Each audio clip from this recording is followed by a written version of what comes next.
Hey folks, this is Reese Field showing you my last year's trapping supplies.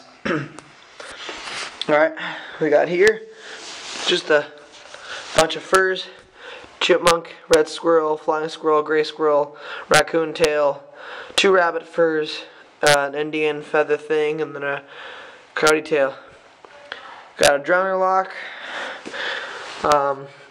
got a number 11 long spring with the drowner lock attached to it. Got the bucket I keep all my trapping stuff in.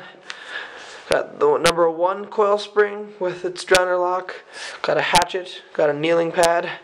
Got a snare. Got antifreeze and coyote urine. An Essek tool. A hammer. A shovel. Another drowner lock. A safety grip and a conibear setter.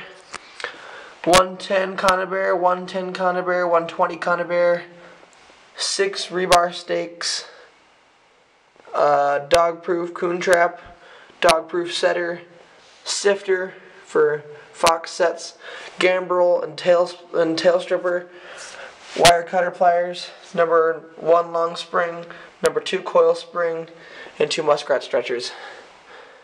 So that's basically all my trapping supplies.